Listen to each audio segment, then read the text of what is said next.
You're going to read first the rabbi, right? Yes, sir. Turn off my phone. Yes. Phones. Yeah, I know how you do that. Well, that's actually slightly easier. Okay, so you ready? Are you ready? Yeah? Right. Did you want to test that? We're getting ready to start coding.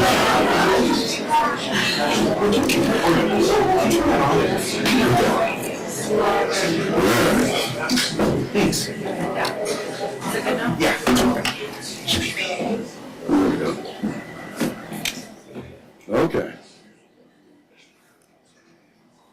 All right.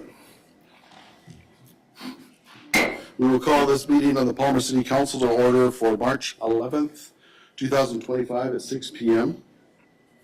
Before we begin, the council members and audience, we ask you to put away or silence your cell phones. If you have any personal business to take care of, please take it outside this room. Madam Clerk, if you could call the roll, please. Councilmember Cooper? Here. Councilmember Best? Here. Councilmember Graver? Here. Mayor Carrington? Here. Councilmember Hudson? Here. Deputy Mayor Tudor? Here. Councilmember Alcantara?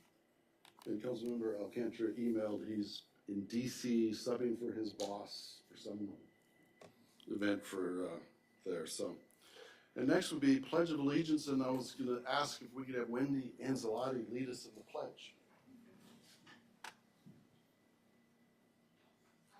Allegiance to the flag of the United States of America and to the republic for which it stands, one nation under God, indivisible, with liberty and justice for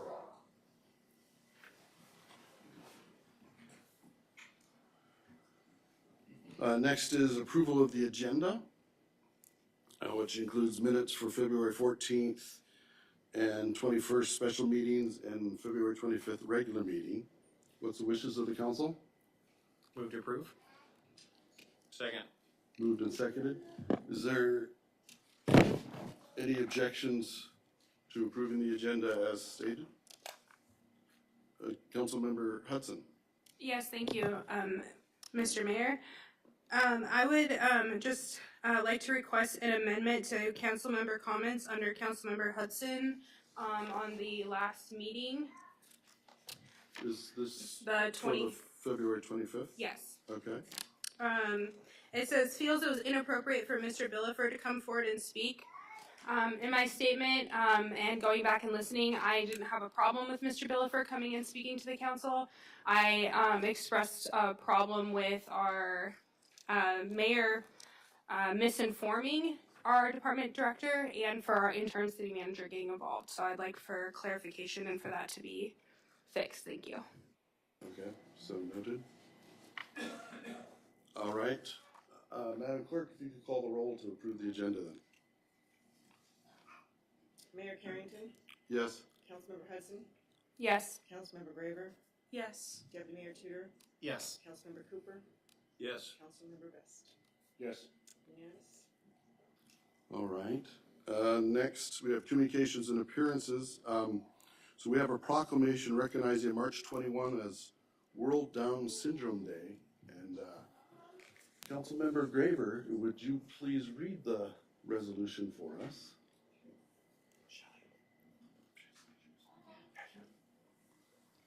So we are giving this proclamation to Ms. Ashley Cook, who's the MATSU director, and Ms. Donna Davidson, who is the founder of the Alaska Down Syndrome Network. Do we want them to come forward? Or no? If you like, You ladies would like to come forward? See, there's a reason we asked you to come. So, whereas World Down Syndrome Day is a global awareness day officially observed by the United Nations since 2012, celebrated annually on March 21st to signify the uniqueness of the triplication of the 21st chromosome which causes Down syndrome, And whereas the Alaska Down Syndrome Network is dedicated to providing education, information, and parent-to-parent support of families of children with Down syndrome, as well as advocating for individuals with Down syndrome across the state. And whereas the Alaska Down Syndrome Network comprises 136 families, with 25% of its members residing in the Mat-Su Valley, including approximately 10 families who are proud residents of Palmer. And whereas celebrating World Down Syndrome Day in Palmer provides an opportunity to raise public awareness, promote inclusivity, and recognize the significant contributions of individuals with Down syndrome to our community. Now, therefore, I, Steve Carrington, Mayor of the City of Palmer, do hereby proclaim March 21st, 2025 as World Down Syndrome Day in the City of Palmer, and encourage all citizens to join in activities and observances that promote awareness and inclusion of individuals with Down syndrome in our community.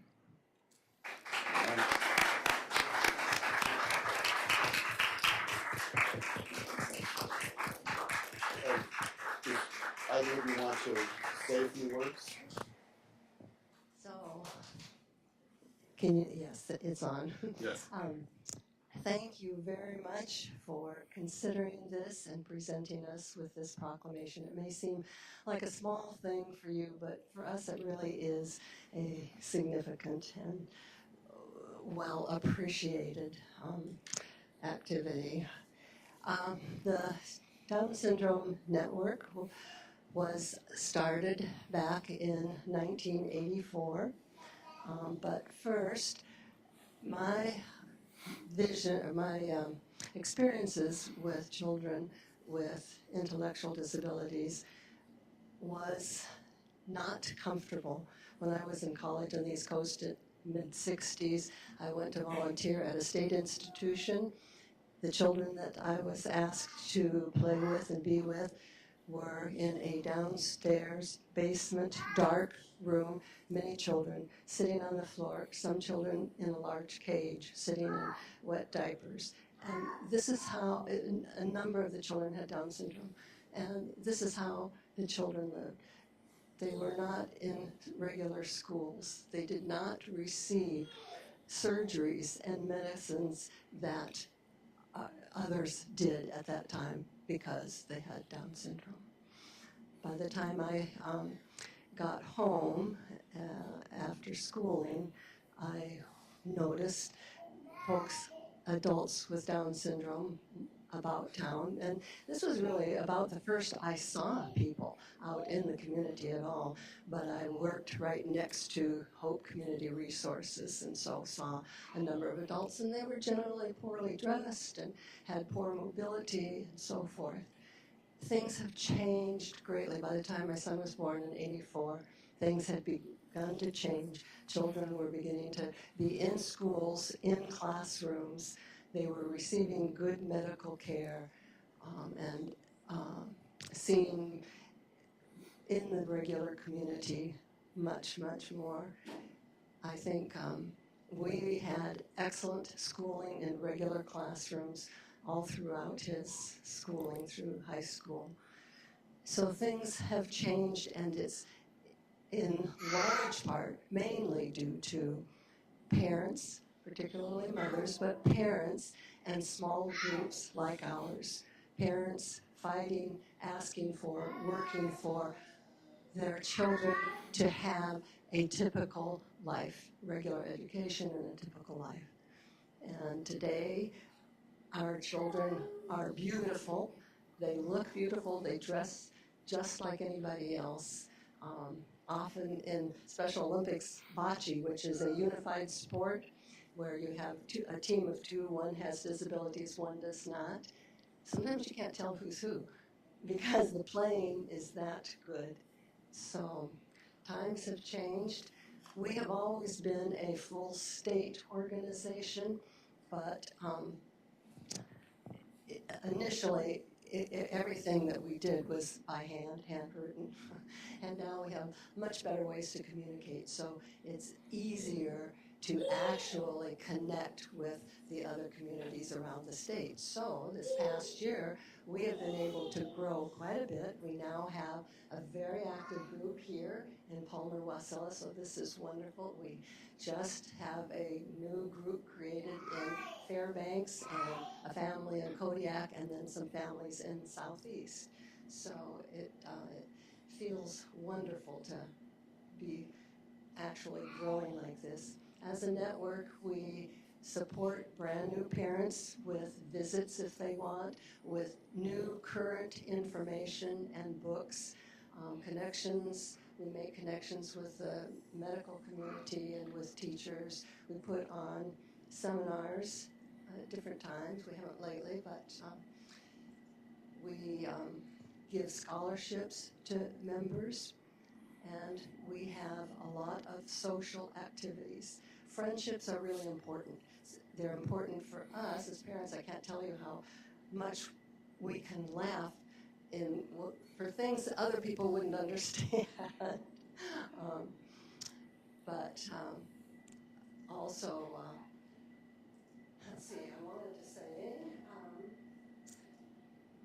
oh yes, a major point for me is the friendships that our children make. It's really important, and these friendships can be lifelong. My son is now at 40 dating a girl that he has grown up with in the chapter. And if we had not had that, we might not have known the family. So we appreciate and thank you for this proclamation.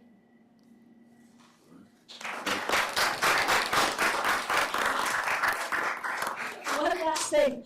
Our annual Walk for Down Syndrome is going to be in Wasilla at Iditarod Park this year. This will be the second year that we've been there, and last year was the biggest year yet. We had over 400 people and raised just under $20,000 for the network. So please come join us if you can on June 14th. It's a lot of fun. It's a lot. All right. Thank you guys for being here. And I just want to say this is close to my heart. My brother and many friends have Down syndrome, and they're here tonight. So I'm excited. Thank you guys for all you do so much.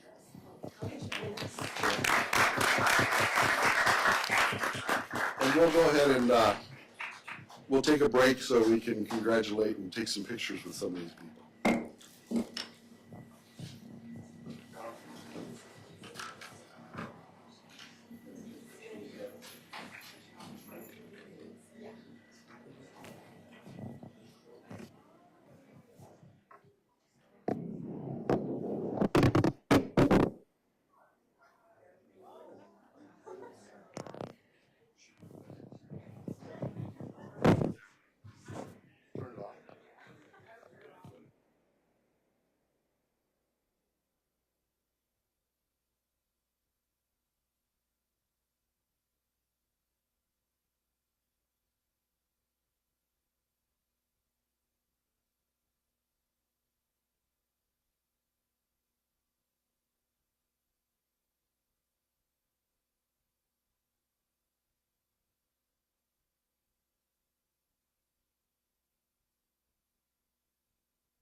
Okay, we'll come back from our break. And we have another proclamation. Rabbi, would you like to come up? In case you want to read along, I've got a cheat sheet here. Okay. So we're also doing a proclamation declaring April 9th, 2025 as Education and Sharing Day. So whereas education should not only impart knowledge, but also cultivate moral and ethical values, empowering individuals to lead purposeful lives and contribute positively to society. And whereas the Rebbe Rabbi Menachem Schneerson, did I get that close? Okay. A global spiritual and saintly leader who continues to inspire millions, has always championed the vision that education must emphasize morality and ethics alongside academic achievement, guiding students to live meaningful lives of integrity and responsibility. And whereas the Rebbe's teaching continue to illuminate the path toward true education that nurtures character, inspiring unity among diverse communities, through acts of goodness and kindness, and reinforcing the belief that even one positive action can change the world and promote global peace. And whereas April 9th, 2025 marks the Rebbe's 123rd birthday and the beginning of the 75th anniversary of his leadership at the Shabbat Lubavitch movement, which continues to guide communities worldwide with values rooted in the 7 Noahide laws, universal ethical principles that promote morality and harmony among all people. And whereas Shabbat represents wisdom, understanding, and knowledge, reflecting the intellectual and spiritual foundations of education, is it Lubavitch? Lubavitch means city of love, embodies the movement's emphasis on love of wisdom, love of humanity, and love of the Creator, representing education at its highest ideal. And whereas Education and Sharing Day is observed annually on Rebbe's birthday to honor his enduring contributions to education, morality, and charity worldwide, celebrating his vision of education that inspires moral character and ethical living. Now, therefore, be it resolved that the City of Palmer encourages government officials, educators, volunteers, and citizens to promote education that emphasizes morality, ethics, and community service, working together to build a brighter future for all. We hereby declare Wednesday, April 9th, 2025 as Education and Sharing Day. In witness thereof, I've laid my hands on the 11th of March, 2025. So.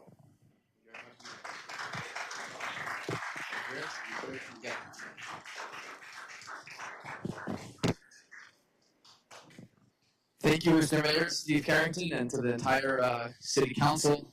And so the City of Palmer is, with this proclamation, joining the President of the United States for many years already, and governors, mayors throughout from many, many states and cities throughout the United States and throughout the globe, of designating this day, which this year will be April 9th, as Education and Sharing Day, which is on the birthday As we said before, the global spiritual leader, the Rebbe, Rabbi Menachem M. Schneerson, celebrated every year 4 days before Passover. The Rebbe teaches that education is not merely about acquiring knowledge and preparing for a career, rather it must focus on building character, with strong emphasis on moral and ethical values. He guides us to understand that every individual and every action has an impact on the entire world, inspiring people across the globe with hope and purpose. Since 1978, the U.S. Congress has designated Education and Sharing Day as a time to recognize our responsibility to provide young people with the values and foundations needed to lead lives filled with meaning and goodness. In the Matsu Valley, public schools begin every single day with 60 seconds of quiet, a moment in which neither teachers or administrators instruct the students what to do. It is simply a time of silence. This presents valuable opportunity for parents to discuss with their children how to use the moment meaningfully. At the start of each day, when minds and hearts are fresh, what thoughts should we focus on? How can we set a positive tone for the day ahead? These discussions help lay foundation for children's studies, interactions, and general growth.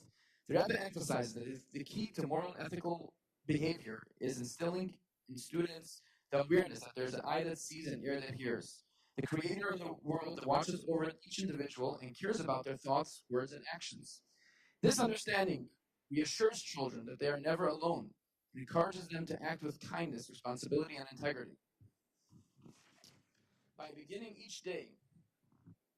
the day with these thoughts, students are more likely to make better choices, to speak with sensitivity, treat others with compassion. While meaningful conversations are important, actions leave a lasting impact. The Rebbe teaches that people are shaped more by what they do than what they are taught. In 1974, the Rebbe launched a charity campaign as a fundraiser, not as a fundraiser for a specific cause, but rather a grassroots effort to train people to become givers. The idea is simple. Set aside a charity box at home or in the office and give small amount of charity each day. Children should have their own charity boxes and be encouraged to give regularly, helping them develop empathy and care for others. The key is consistency. Beyond the funds collected for worthy causes, these simple daily acts transform the giving hand, and shaping the person into a true giver. Although April 9th has been designated as Education and Sharing Day, its message is relevant every single day of the year. Let us reflect on our collective responsibility and opportunity to enhance true education, serve as role models, and take concrete action to bring more goodness and kindness to the world. This year marks the 75th anniversary of the Rebbe's leadership, a leadership that continues to inspire and guide people around the world today. For 75 years, his vision has shaped lives, igniting a global revolution for goodness that impacts individuals of all backgrounds. His teachings of morality, kindness, and the responsibility of every individual to bring goodness into the world remains relevant now as ever, continuing to transform the world for the better. As we celebrate this significant milestone, we commit ourselves to living by the Rebbe's teachings, spreading kindness, and reinforcing moral foundation of our society. May God bless you in your efforts here of the City Council to create a brighter future for our city and beyond, and may your work be rewarded with good health and success and happiness. And may our collective efforts to perfect the world and make it a peace and make it a place of goodness and godliness hasten the arrival of the ultimate redemption speedily in our days. And I would like to give each one of you, as I did in the previous years, and everyone here in the crowd, a little gift. It's called the ARC. It stands for Acts of Routine Kindness. And the idea is that every single day, everyone is encouraged to give at least a penny, a nickel, a dime to charity. When it's filled, you give it to the charity of your choice. So this is not a fundraiser. We're not collecting any money. It's for each one of you to give it to the charity of your choice. And the purpose is not about how much money we're giving, but it's about training ourselves and training our children to become givers, to start every day with a positive action, exercising their kindness muscles, becoming better, kinder people. Thank you. All right, well. Yes. And we'll take a little break here while we receive an ARC.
We'll come back to our meeting.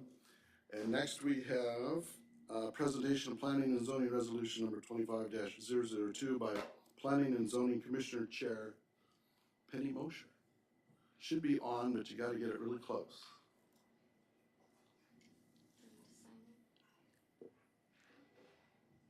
Thank you, Mr. Mayor, council members, staff. I'd like to just state that we have a few other of our planning and zoning commissioners with us, Linda Combs and Elizabeth Jackson. She's our chair, or our co-chair. I'm the chair. So tonight I would like to ask you, in your packets, you have the Planning and Zoning Commission Resolution 25-02. I would like to ask your support in our proactive approach to planning and zoning this year. We're asking the Alaska DOT and PF to expand the scope of the work to include the Arctic Avenue to Alaska Street, multiple designated turn lanes for each direction of travel at the intersection of the Glen Highway and Arctic Avenue Bogard Road. A bike path separated from the Glen Highway spanning the distance of the project that integrates the current pedestrian tunnel.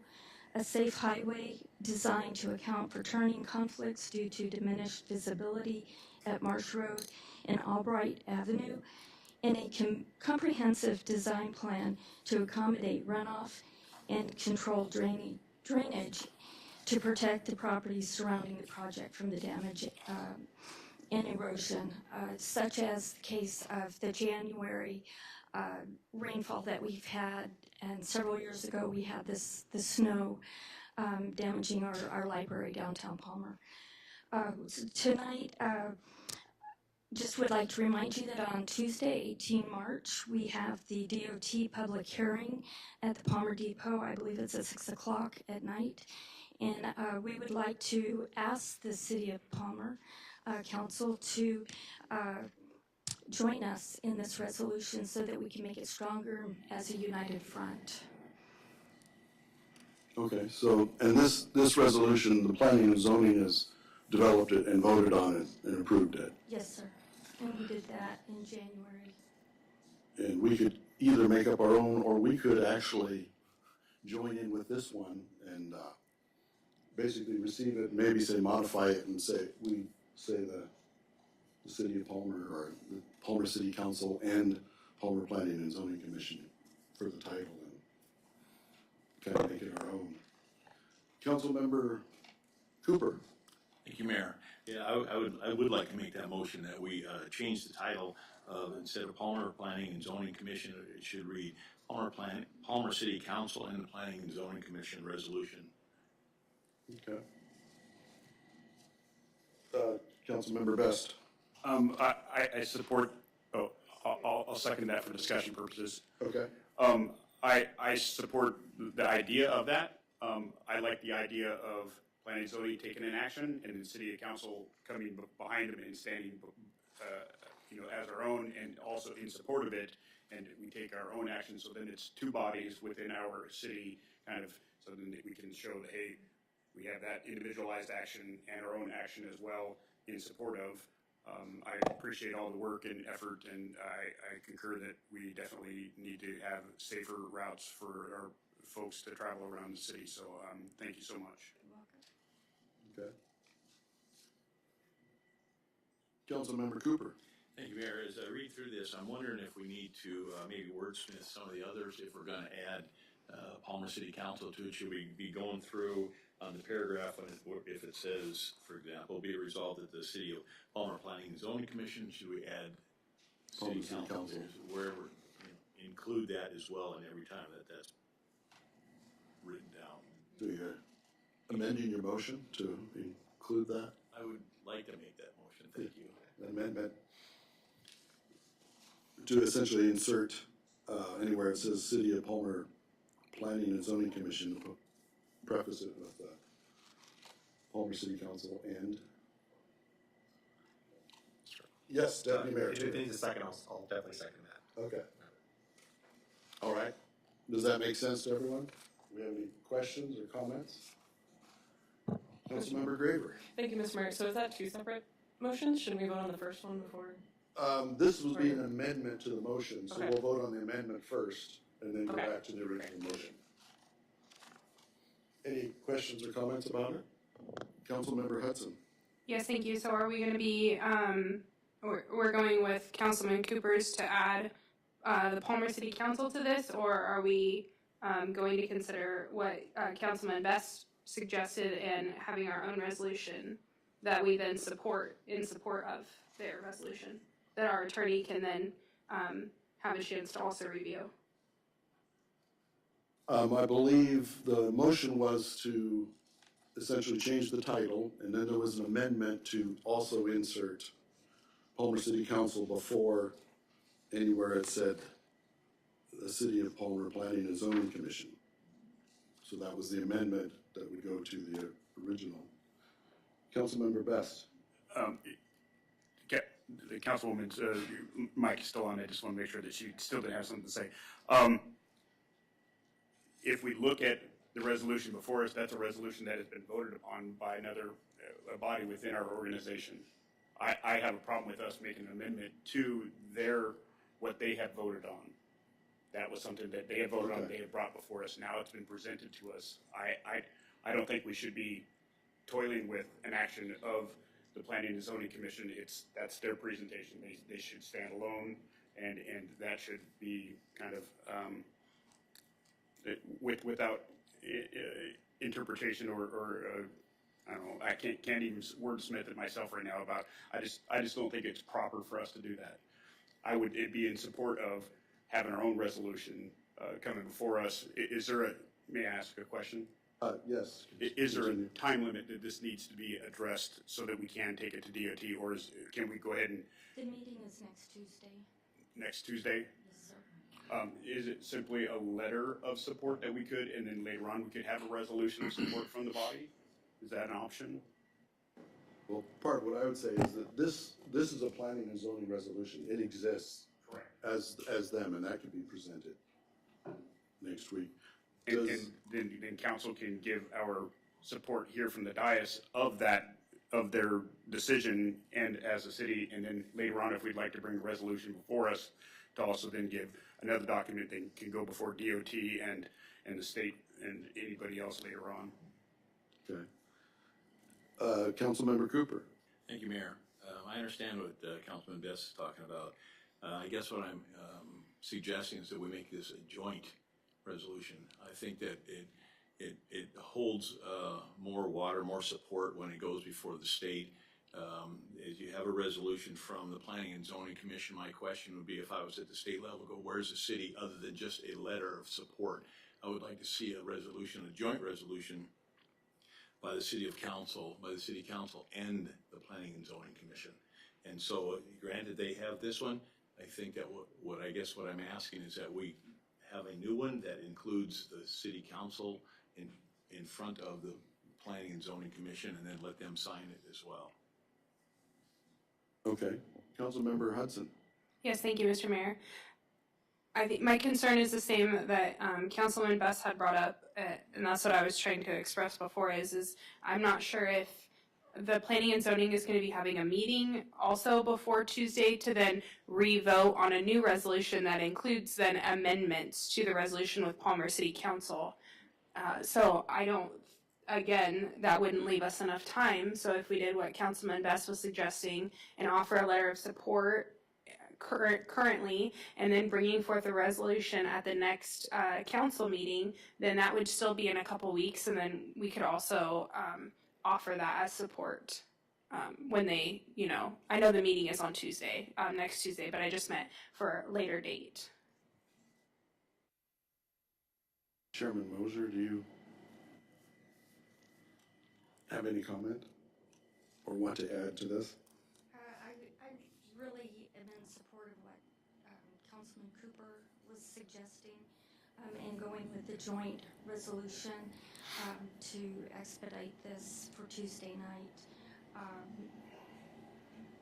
But I also understand where Councilman Best and Councilman Hudson are coming from, However, I think it shouldn't be that hard to include this joint resolution and put the city of Palmer in front of and wordsmith the rest of the resolution, whereas putting the city of Palmer in front of the Planning and Zoning Commission is, because we want to appear as a united front to the state of Alaska. We don't want to have a separate entity going forward. This has already been vetted through the Palmer Commission, in which this is why we're a commission. This is not, we're not something, we don't have, we can make our own resolutions and act on your behalf because that's what you entrusted us to do, and that's what's in the municipal code. So I'm still in favor of Councilman Cooper's recommendation, and that's what I would recommend as well. Mr. Mayor? Councilmember Hudson. Yes, I would just like to ask for our attorney's input on what this would entail and what this looks like for the council and our best route legally, please. Madam Attorney. It's a fairly straightforward resolution, so I mean, I think it would be feasible for if those solutions were clarified tonight. So it could ultimately say the City of Palmer resolution number, which would be slightly different, and then the beginning would say a resolution of the City of Palmer adopting Palmer Planning and Zoning Resolution number 25002, and then keep everything the same, and then there's the 5 be it resolved at the ends that could ultimately say the City of Palmer, City Council, and in conjunction with the City of Palmer Planning and Zoning Commission does so and so and so forth.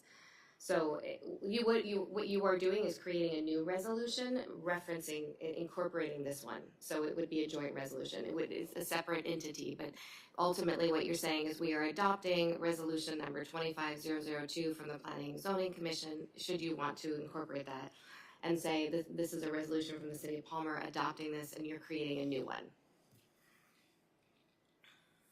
Councilmember Best. I'm sorry to get wrapped around the axle on this. So if we make a modification to something that has been voted upon by another body, how are we not having to then force it to go back to them for them to concur with that, because they've already voted on something as it existed? If we change any language whatsoever, then they'd actually have to re-vote again to be part of that joint resolution. That would be correct if it was a standalone resolution. What, if I understand correctly, what Councilmember Cooper is proposing is a City of Palmer resolution incorporating this and adopting this herein, which would be a separate resolution from the City Council. It would just say the City Council is adopting this resolution, not changing it, but adopting it.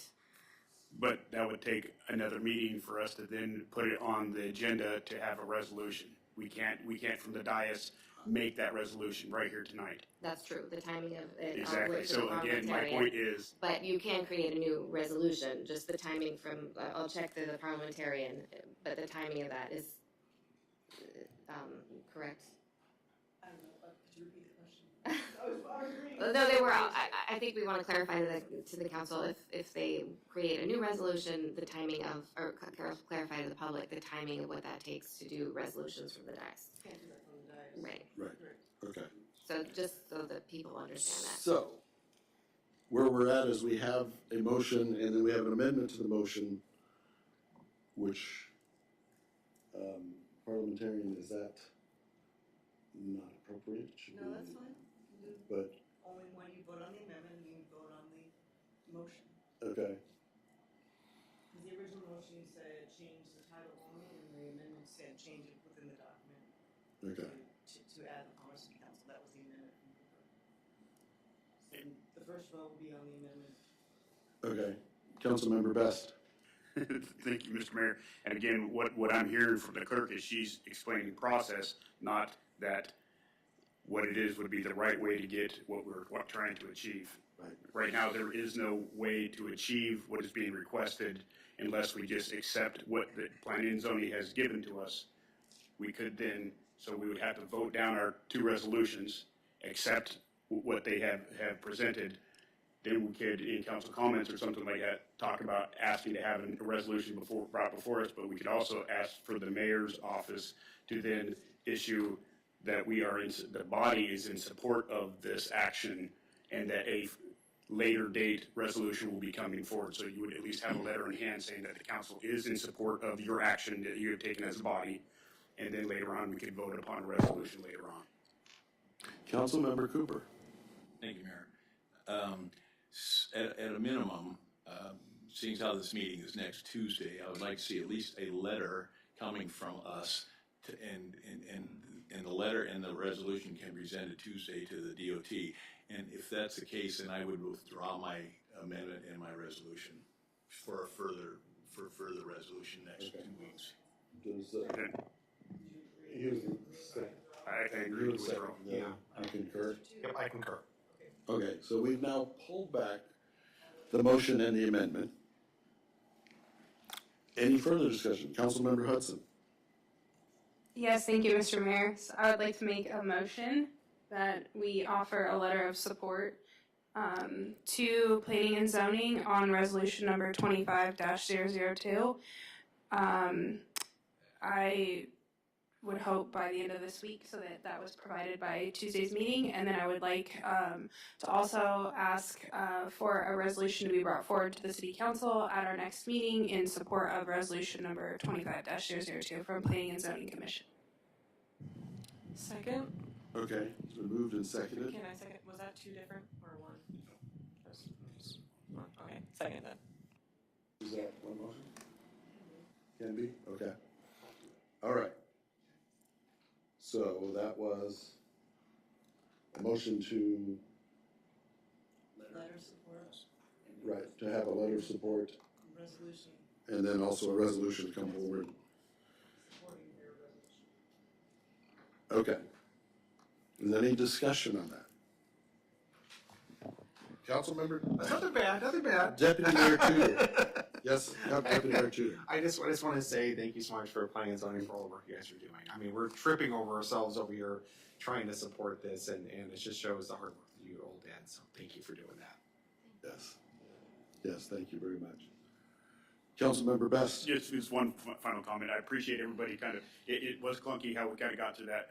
I think all of us wholeheartedly support this, but we also respect the integrity of the body and the works that you all do, and we want to make sure that we maintain that integrity as well. So thank you so much. Councilmember Hudson. Yes, I also wanted to thank you for coming before us tonight from Planning and Zoning and for presenting to us. And I'm excited to support this resolution. So thank you so much for your hard work. Thank you. Okay. Madam Clerk, can you call the roll for the letter and future resolution coming forward? Councilmember Graver, Yes. Mayor Carrington, Yes. Councilmember Hudson, Yes. Deputy Mayor Tudor, Yes. Councilmember Cooper, Yes. Councilmember Best. Yes. Unanimous. All right, unanimous. Thank you for coming. Appreciate it. Next, we have City Manager's Report. Mr. Manager?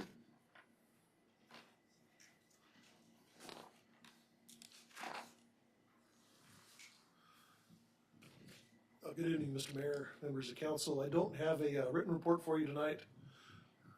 The only verbal report I would have is that a letter has been issued to the Matsu Borough to allow them to drill a well for Station 39 at the top of Bailey Hill. The city is unable to come up with water supply for that station in a timely manner. So I've written a letter to authorize the drilling of a well for that entity. Okay. Does council have any questions for the manager? Councilmember Best? Is this well going to be particularly just for the station, and will it potentially augment our system later on? Is it something we could maybe help facilitate and support additional infrastructure to then maybe us tie into it later on? That's to be determined at this point.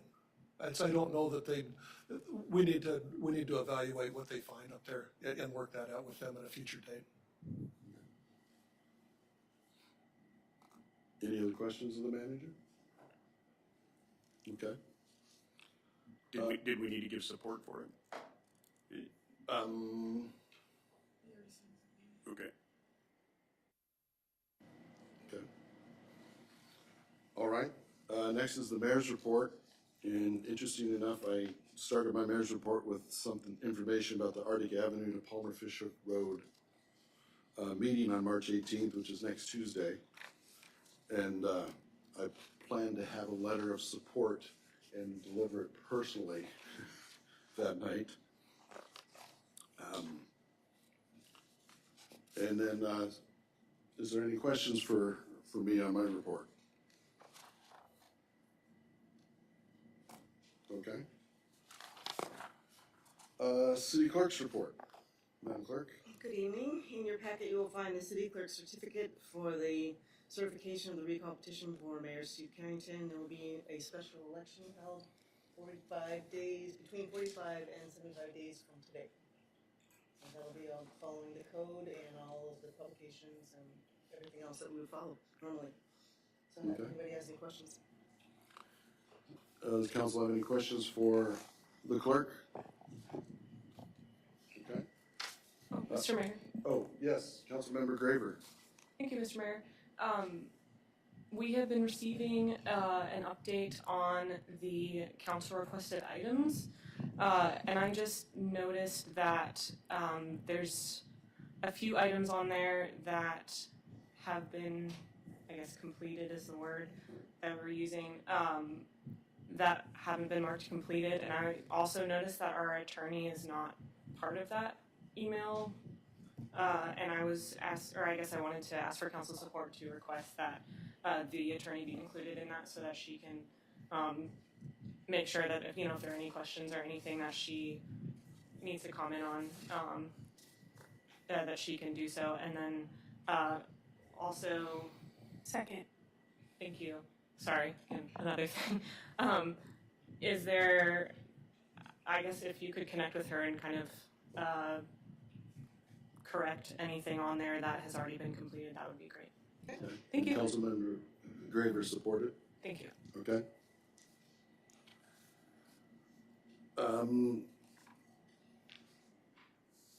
Councilmember Hudson? Oh, okay. City Attorney, Madam Attorney, do you have a report for us? Yes, good evening. Councilmember Graver, and council, I did want to let you know that the clerk did send me a copy of that. Not in that original, but she sent it to me today. And so I do have a couple updates that I'll read out loud kind of based on that outline. So I do appreciate that. Just want to let you know she did send it to me today. So I have 4 things real quick. One, I wanted the task that I had been sent reminding regarding amending City Code 2.04-100, which was to implement a requirement for the sponsorship signature page and online tracking for the public. That was assigned to me at the end of October. And I did have discussions with Councilmember Hudson and some others, but I had initially understood this week to be a policy where we could draft a form and change it, but that was an incorrect understanding on my part, and went back and looked, and it was requested that I amend the actual legislation. So I drafted that legislation for all the requested changes, and I'll be sending that drafted legislation, I'm assuming, to Councilwoman Hudson and Graver, and CCing the clerk so she can distribute as needed, and it could be on a future agenda.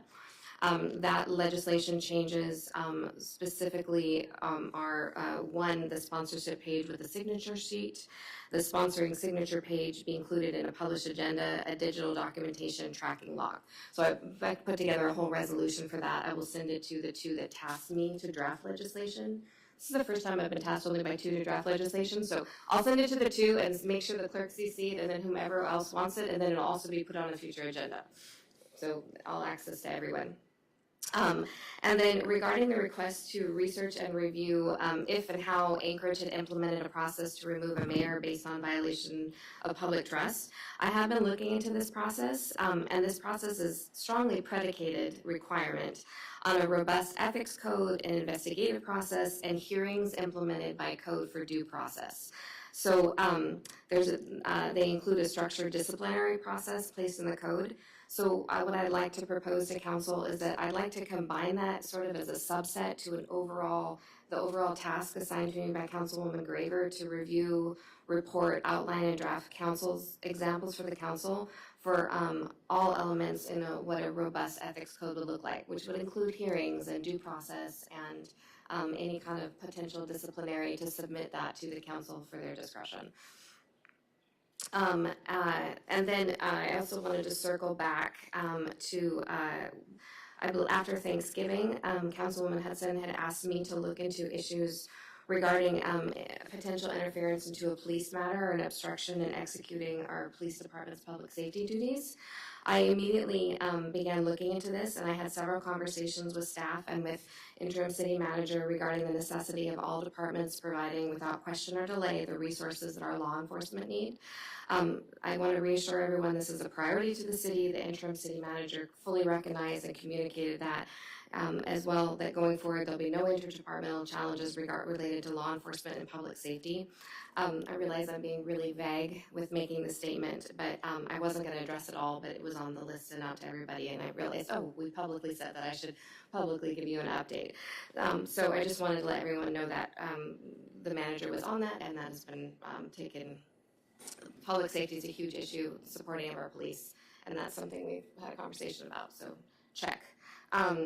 And then in regards to the opioid settlement monies, that was something the council asked me to look into, and I attended the manager-mayor's meeting with Deputy Mayor Tudor and with the interim city manager, as well as had multiple conversations with the Matsu Borough.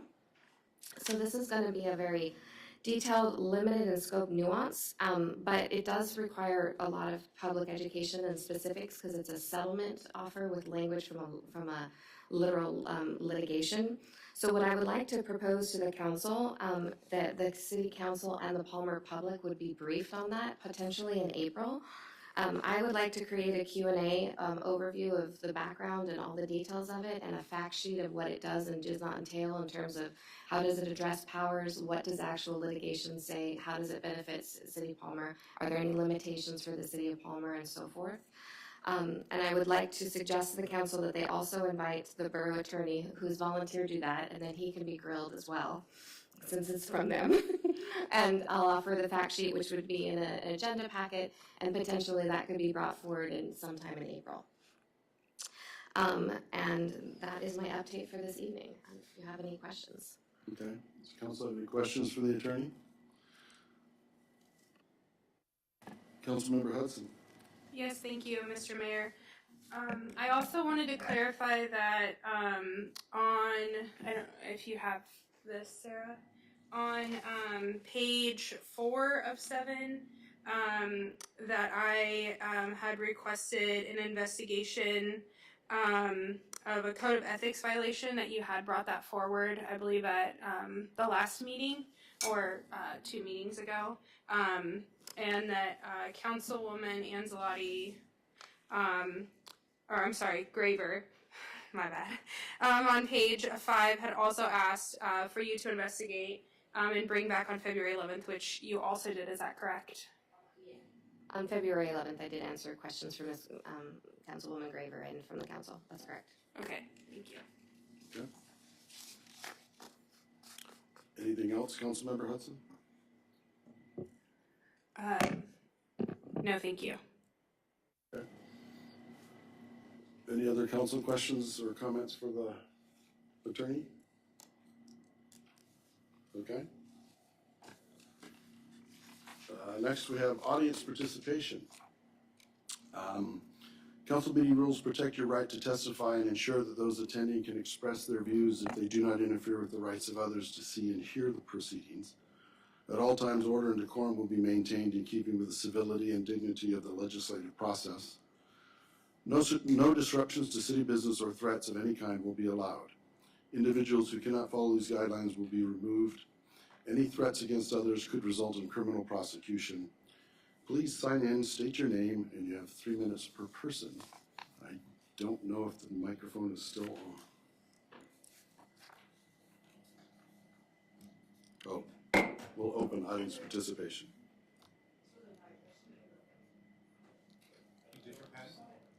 Okay.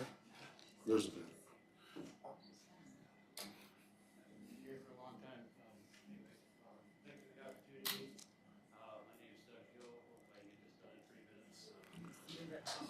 If you can pull the microphone very close. And maybe it's not on. Is the screen on? Okay. Is that better? It's a little better, yeah. Yeah. Could you repeat your name, sir? My name's Doug Hill, and thanks again for having me here. I live on 437 South Volcano Street, right across from the state office building, Snodgrass Field in the background. And I'm here to talk about touch and go flights, airport takeoff and landing practice, flight schools, private and other agencies, whatever you want to call them. I've been around planes my whole life. My father had a plane when I was a kid. He had a Champ. My father managed an airport, a rural airport. I used to plow the snow on that runway. I worked for Fish and Game. I've been in and out of planes and helicopters for work, use them for hunting, river trips. So basically, I'm not averse to planes. Moved into that place in 2010. Bought a place here in the airport. I expected to hear planes. Had about 10 years of relatively quiet, and then in 2020, it's easy to remember, COVID year, I started getting awake. I was starting to be awakened at night. I started missing, being late for work, missing stuff. I was getting awake. Sorry, I'm a little bit nervous, but I was awakened at just about any hour of the night from people doing touch and go flights. And at that time, I know it's one of the flight schools, relatively new flight school. South Volcano became a higher volume traffic up and down South Volcano. They're flying right over every house in South Volcano or the courthouse. And then at that end of the street, we get the takeoff, we get the left-hand turn, we get the downwind flight. So we get all three, and they're flying either over Snodgrass Field, or sometimes they're flying right over my house or my neighbor LJ's house or Irby's house behind me. Low level, high RPM. Sometimes they're turning as they're going over. They're not up to altitude. So there's been times when it felt like I was under siege, like a battlefield, like 4 or 5 planes at a time, three, 4 or 5 planes at a time. Any time of day. And then the helicopters started showing up. The Robinsons are coming to doing practice, and they go the opposite direction. They pretty much do whatever they want. Also get, aside from just, I'll stay out of that right now. So I've got lots of videos if somebody would like to listen to them or hear them sometime. But it mellowed out last year. It's been picking up lately. And for example, last week I was sick for 3 days. And Wednesday, Thursday, and Friday morning, I'm trying to sleep, and I can't sleep because I got a Super Cub on floats, a gray and red Super Cub on Tundra tires, coming right over the house or between my house and my neighbor's house. Like I said, high RPM, low level flight. It's every 3 minutes already. Anyway, yeah. Anyway, it's like every 3 minutes, or 5 minutes. I'm sorry, but. I'd be happy to kind of provide a synopsis at some time if anybody's interested, and I sure appreciate your letting me talk here. So, and I'm trying not to have to move. I like it. I love my neighbors. I love Palmer, but it's becoming an issue, a mental health issue. I think it's like PTSD. When it's going to start. So, all right. Thank you. Anyone else for audience participation? Good evening, Mayor and City Council. My name is Jackie Goforth. My husband and I have been married for over 30 years, but between us we managed to raise 6 children. 4 of my own and 2 stepchildren, and 1 of my children is a Down syndrome. So I was very thrilled with the program tonight. She's 36 years old, lives in Wyoming. In fact, I have children who are approaching the mid-century. I have 6 children. All of them have high school diplomas. 5 of them have college degrees. 5 of them have 6-figure incomes. 1 of them is close to a 7-figure income. Nobody has any kind of gender confusion. Nobody's been in trouble with the law. Nobody has had a drug problem. And it's because honor and integrity are words that matter. They have meaning and they matter to me. And the way to fix somebody who's not truthful to you is to not trust them. If my children told me they were going somewhere and they were the two that weren't trustworthy, I checked on them constantly. Every 15 minutes, Mom's showing up. And they'd go, why do you do this? I said, because I don't trust you. You could tell me the sky is blue and I'd have to go check. And until I find you telling me the truth often enough, I won't trust you. That's how it works. That's why I don't have children who are in trouble. And I've been up a lot of nights chasing down children, and they were very surprised at sleepovers to have me checking in to make sure they were there, because they weren't trustworthy. That's how you do it. It's not by having a petition told that the signatures weren't verifiable when they were, and then when you write the investigation up of that, and I wasn't the only one who worked on this, by the way, I'm not that fantastic, having it not delivered to you when it was delivered to the clerk's office on February 27th by hand. I have a photograph of that. Where were those documents sitting? Why didn't you have the time to review the fact that the petition had 78 signers that were noticeable and you could find their records? Some of them may not have qualified, but to say there was only 66 is a misnomer. It was not true. So you have to find people who are trustworthy and found saying the truth so that you can trust them. What do I have to do? Send stuff to your houses with the signature required? I don't understand how I have to get past people who are not trustworthy. But Palmer's going to be known. If you are not trustworthy, then there will be a petition and you will be removed. That is what is going to be happening. And it already happened with the 3 before, and now we have another petition. So my advice to anybody who gets caught, because I got stuck in a jury one time because they asked me, do you think police officers always tell the truth? And I said, of course not, because they're human. Not everybody tells the truth. None of us do. None of us are Jesus Christ, okay? I've done it. I'm an exaggerator. I'm a fiction writer. But if you get caught in something, you don't double down. You have to own it.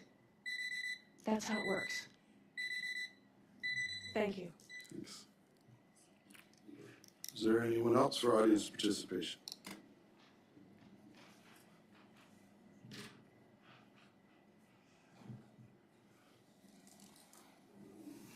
First of all, I have to compliment you on the choice of color. This green is special for March. I'm suspecting that someone here has an Irish background. Is that why we're doing this?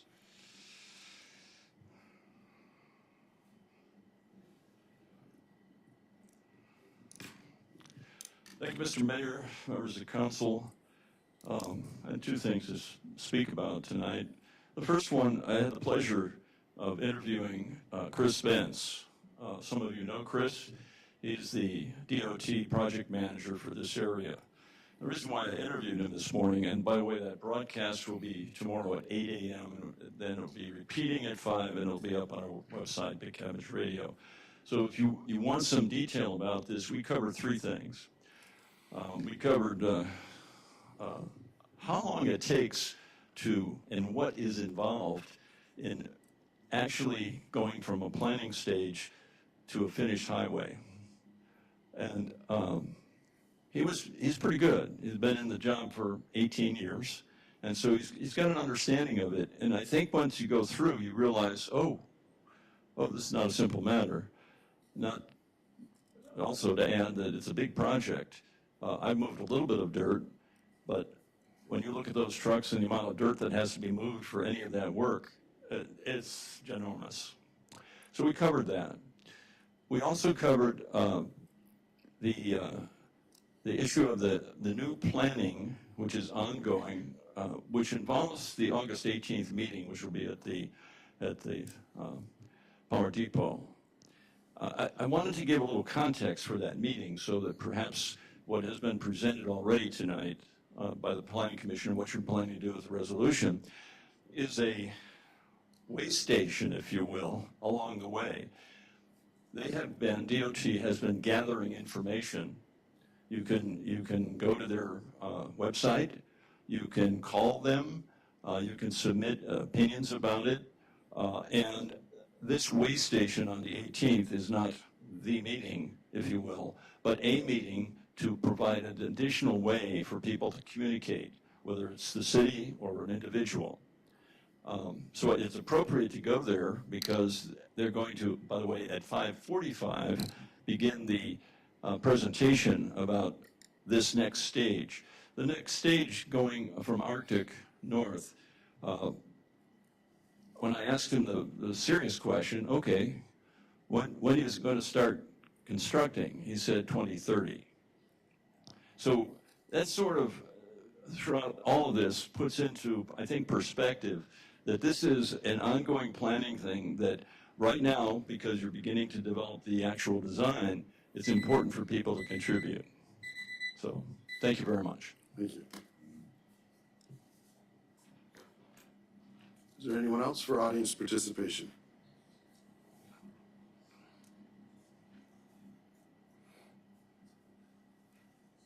No one else for audience participation? Okay, we'll close this audience participation. Next, we have public hearings. Resolution number 24-005B, a resolution of the Palmer City Council amending the City of Palmer budget for the fiscal year ending December 31, 2024. We'll open the public hearing for this resolution. Anyone wishing to speak to this resolution 25-005B can come forward. See no one come forward, we'll close the public hearing. All right, what's the wishes of the council? Move to approve. Second. Moved and seconded. Okay, is there any questions, or do we want a staff report on this? Sure, Councilmember Graver. Staff report would be great, thank you. Okay, Mr. Manager, we can have a staff report. Ms. Davis, would you come forward, please?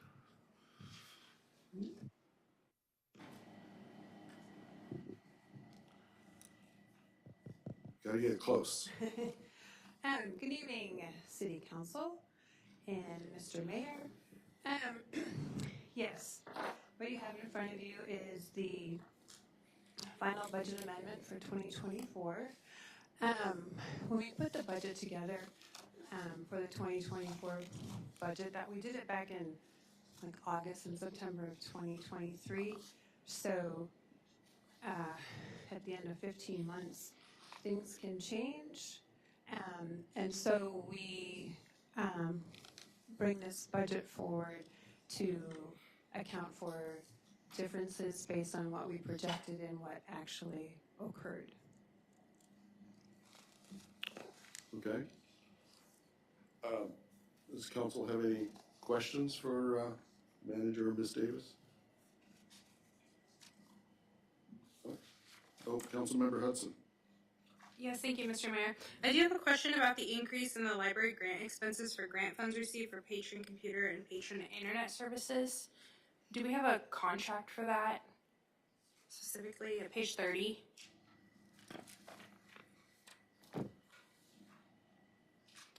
Okay. It's the very last one on the page.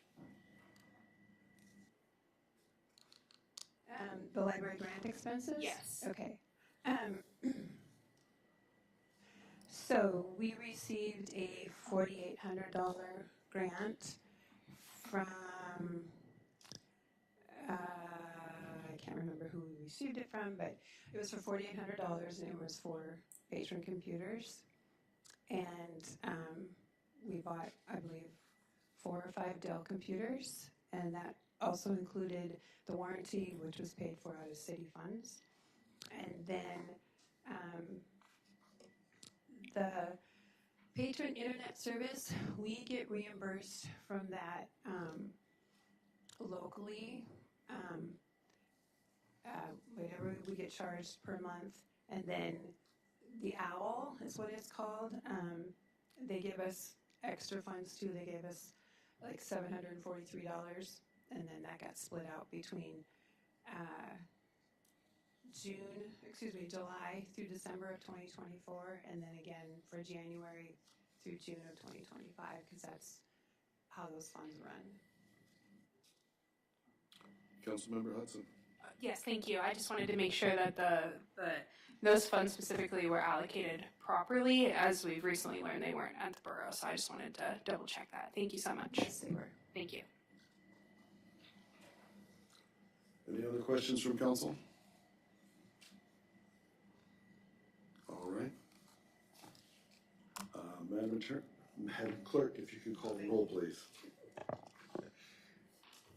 Deputy Mayor Tudor, Yes. Councilmember Cooper, Yes. Councilmember Best, Yes. Councilmember Graver, Yes. Mayor Carrington, Yes. Councilmember Hudson. Yes. Unanimous. All right. Thank you, Gina. Next is action memorandum number 25-026, approving a council community grant to the 49th State Street routers in the requested amount of $1,000 in-kind services for the Valley Chrome and Wheel Car Show. Move to approve. Second. Okay, it's been moved and seconded. Is there any questions or comments from council? Councilmember Best. I appreciate this being an in-kind contribution, anytime that we can, help out in that manner instead of, having to, dole out a little cash to help out. That's always a good thing too. I appreciate it. Okay. Deputy Mayor Tudor. Yeah, thank you, Mr. Mayor. Yeah, I was going to say it's a great event. This is a great activity that brings a lot of people to town. It's always great seeing the cars there in the arena. All right. Madam Clerk, you can call the roll, please. Councilmember Cooper, Yes.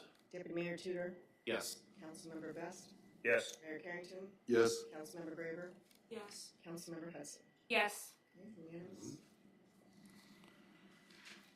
All right. No unfinished business, new business, record of items placed on the table. Giving boxes from the rabbi. Giving boxes with instructions. Okay.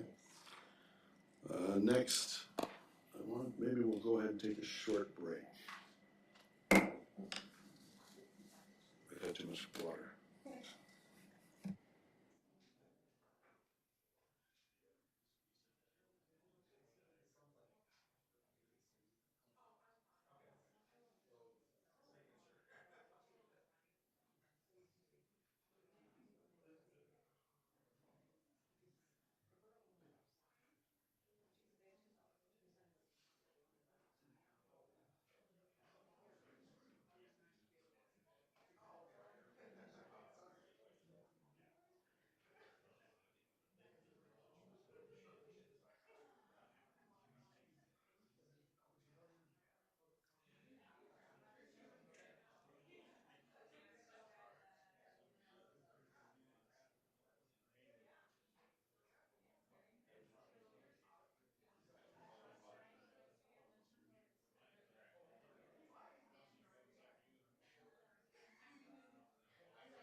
Okay.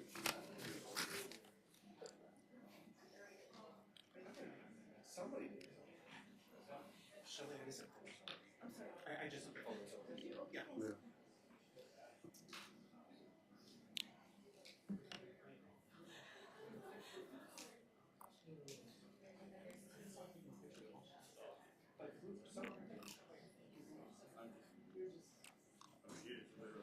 Okay.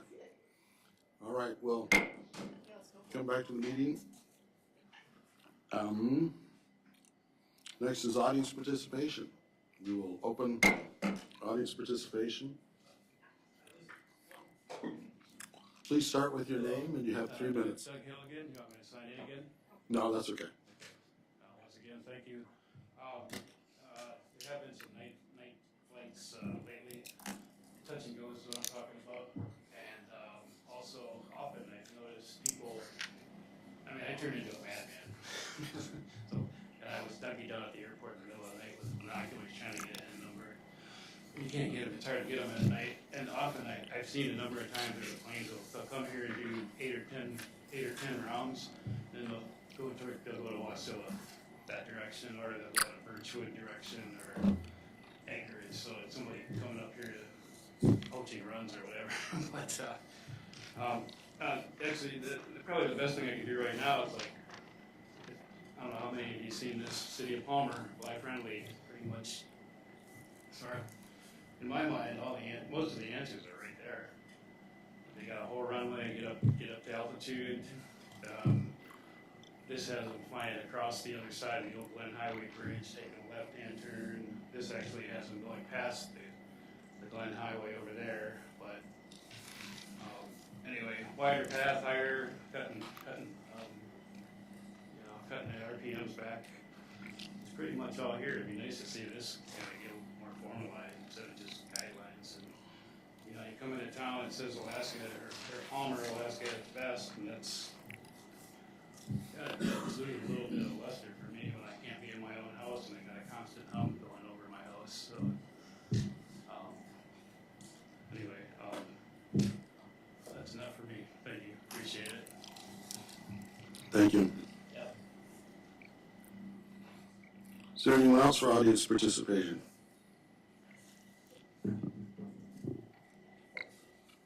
Greetings again, I'm Jackie Goforth. I never miss an opportunity to speak truth to lies, always. I was at the school board last week speaking to them about those plaster things from Mount Vesuvius. Remember we discussed how they tested the DNA on it and found out that they were male and female.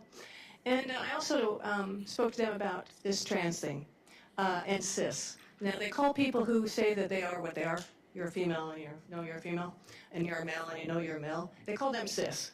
And I was a little offended because, as I told them, I want to be remembered as, or that woman who's a pain in the rear because she keeps bringing up pesky facts. Okay? That's what I'd like to be remembered as. But cis means on this side of. It's Latin. Trans means on the other side of. And it is perfect. Where cis means you're on this side of right, and trans means you're on that side of right. I mean, seriously. It works. Now, I want you to know, this one just came out. It is impossible to change your gender. It is an impossibility of biology. It will never happen. In 1872, a skeleton was unearthed in the Balzi Rossi caves on the Italian-French border. Originally believed to belong to a man, it was dubbed the Man of Mention. But modern DNA analysis revealed something astonishing. This was not a man, it was a woman. Now she's known as the Lady of Caviglione. She lived approximately 24,000 years ago.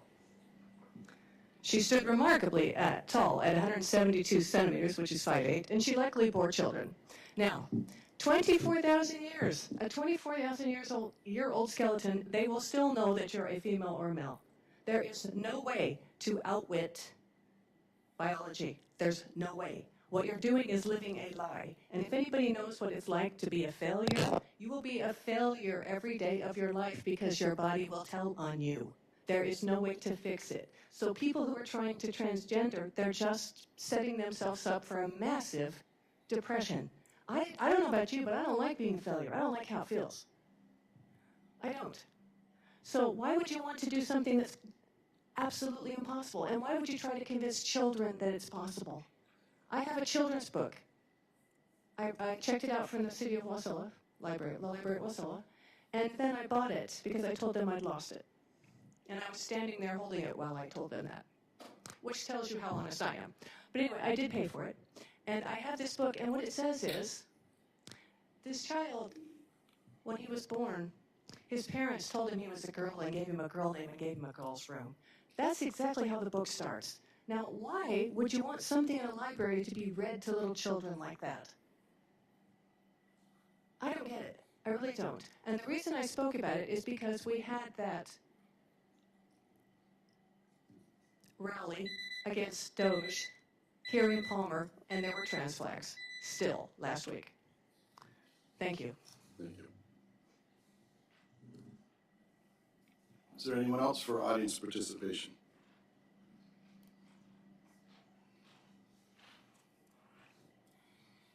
Thank you for a chance to stand up, stretch and all. Mike Molesky, still live here in Palmer. I do not live on the same street as Mr. Hill, but I walked by his house today. I heard the plane when I walked by. But we do live on Fireweed. We have a different situation because the crosswind runway is visible from our front window. Watch it all the time. I'm not quite as extensively experienced as Mr. Hill with a variety of aircraft, et cetera, but I've done my time in the back of a C-130. I've been an EMT on helicopter ambulance trips. I have a friend who has a 185 I fly with fairly regularly. So those are all noisy things. I invite you to the back of a 130 because it's one of the well, Mr. Cooper understands, one of the noisiest places to be. But for all of those, I had ear protection. I knew what I was doing. I needed to go from here to there, and I climbed the board, and I put on the ear protection. I'm not always reaching for or able to reach for ear protection when a plane flies over, or similar to Mr. Hill. I think that's the difference. And what I've noticed is that some aircraft, for a variety of reasons, maybe it's the RPM they're operating at, or could be the propeller design, or it's just operator error, are extremely noisy. And I look at a light plane going by and I say, I don't understand why that has to be, except saying that it's an operator's choice to do that. And I think that I just want to speak in support of Mr. Hill, what he's saying, because there are probably a bunch of other people who have listened and said, okay, and it's really now your opportunity to figure out what possibly could be done. Thank you. Thank you. Is there anyone else for audience participation? Please come forward. Yes, my name is Eileen Grape, and I am the secretary for the 49th State Street Rodders. And I just wanted to thank you guys and the city of Palmer for all these years of support that you have given us. We really, really appreciate it. And we love having the 3-day show, starting the car season, the car club season at the MTA building. We really enjoy that. So I just wanted to thank you all very much. Thank you. Is there anyone else for audience participation?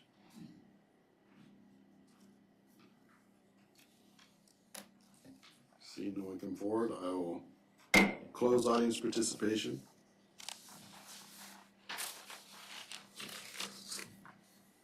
Next is council member comments. The views and opinions expressed during council member comments are those of the speakers and do not reflect the view or opinion of the city or its officials.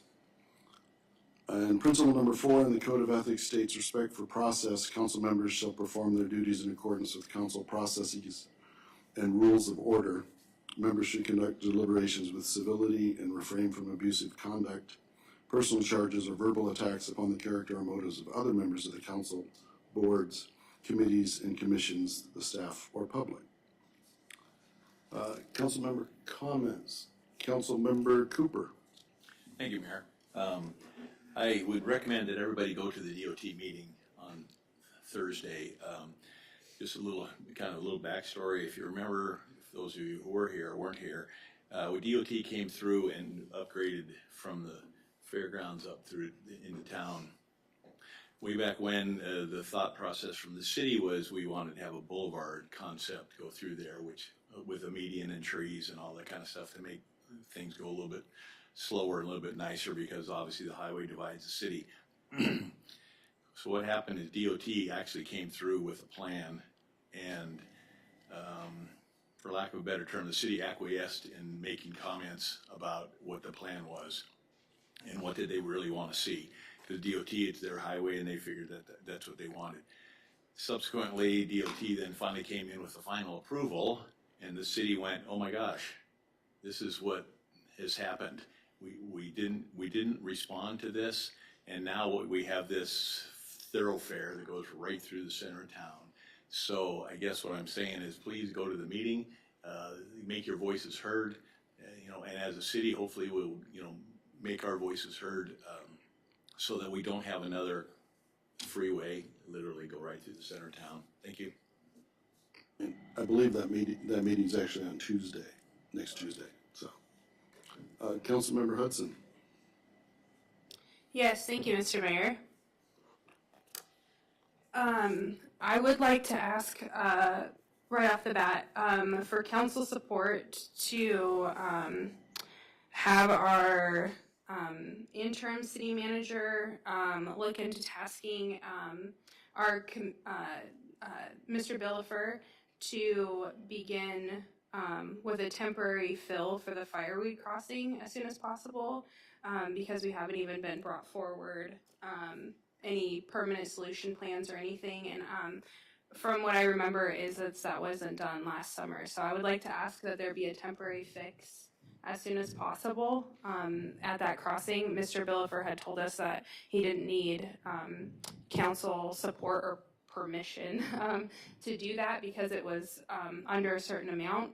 So I would like to ask for that to happen soon. Okay. I support that. Councilmember Graver supported. Okay. Thank you. And then I also would like to ask our city manager to bring back an update regarding the council requested items for the interim city manager to bring back to council a better understanding of the situation when he was informing council about a possible hostile work environment. Councilman Best had requested that he bring that forward, and so I would like to support that being brought forward as soon as possible. I also want to ask. Wait. So is there? That was for better understanding. I'm just trying to get it down. I think she's just bringing forth the fact that, sorry if I may, the fact that had been requested and we haven't seen anything yet. So Right. I just didn't get it written down. So better understanding of something. So I just. Mr. Mayor, it's just on page 5 of the council requested items. It's just Okay. support.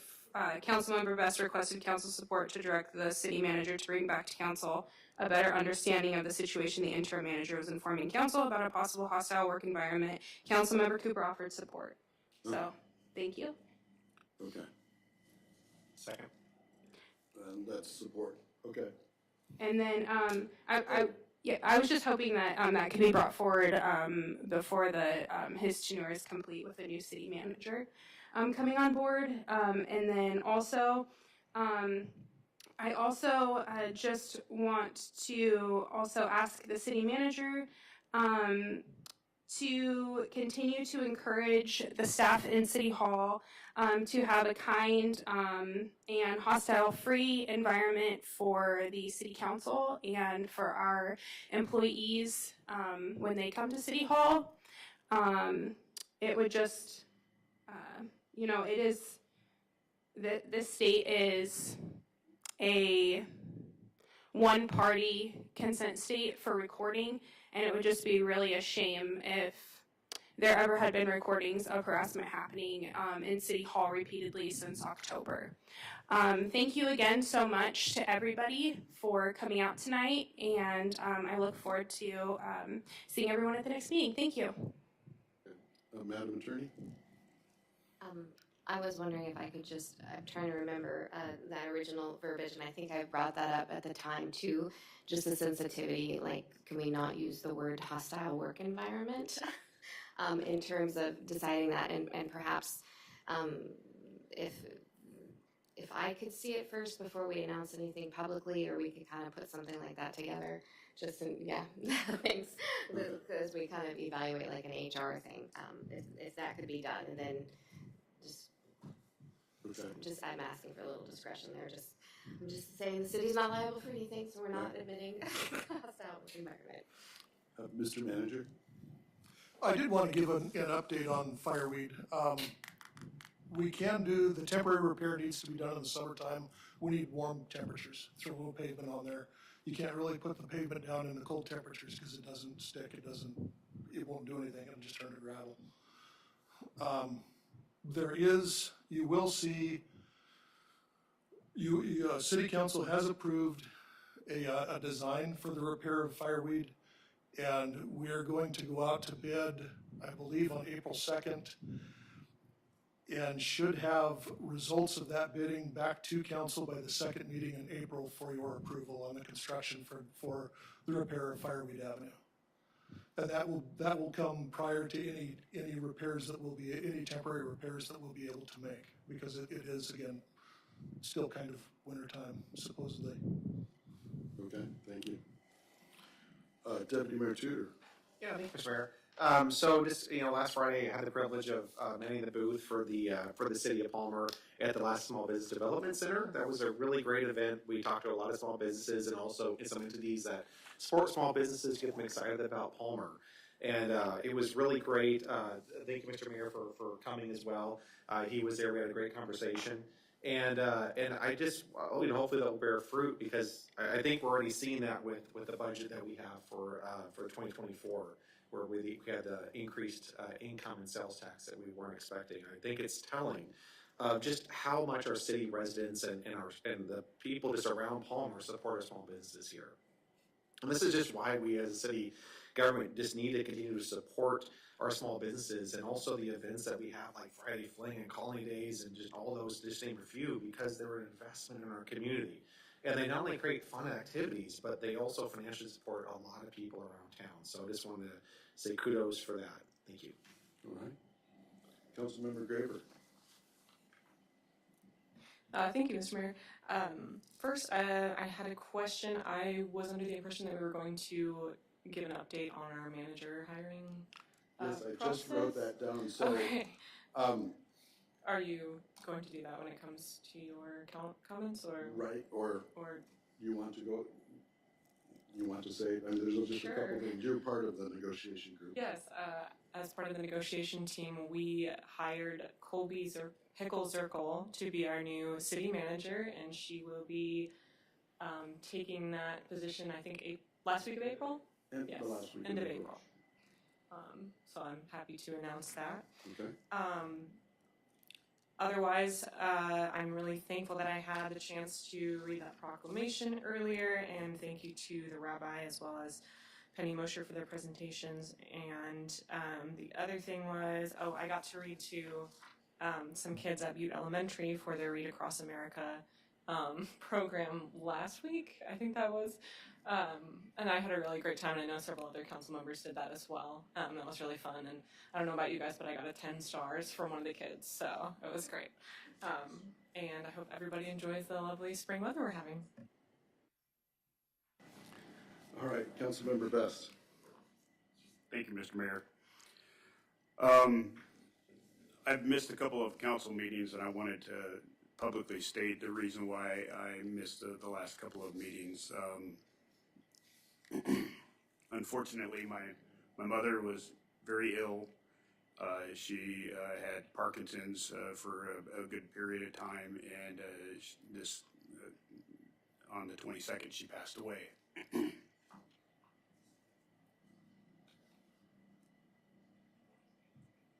Excuse me.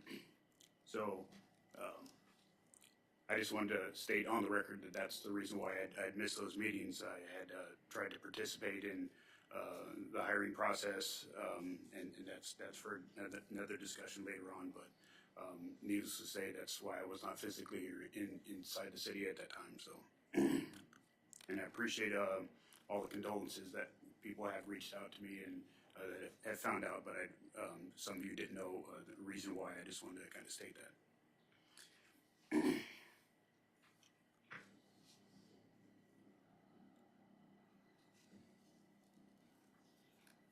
Sorry. Back to business. I'd like to ask for council support to direct our current city manager and future city manager to post all head-level departmental positions externally. That way we open up our head-level positions out to more individuals that are out there, and I'd like to ask for council support on that.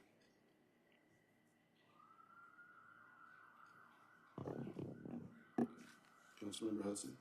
Can I ask for clarification, just meaning that when we put the jobs out for job openings, that it go out to other people other than people working for the city of Palmer? Correct.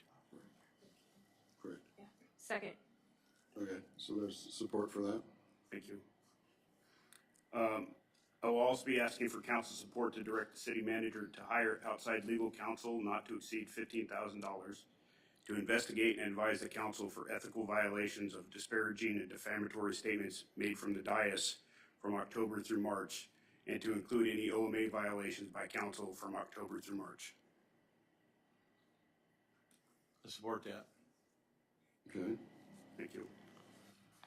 And thirdly, I'd like to ask for the city council support to direct the city manager not to exceed $15,000 to hire outside legal counsel to investigate and advise the council on the allegations made by the city attorney in October from the dais, to include staff, management, and council attorney's actions pertaining to the subject. I support that as well. Thank you. Okay. All right, we've already had the announcement about Colby Hickle Circle becoming our next city manager, so was that all, sir? Yeah, okay, so we're adjourned.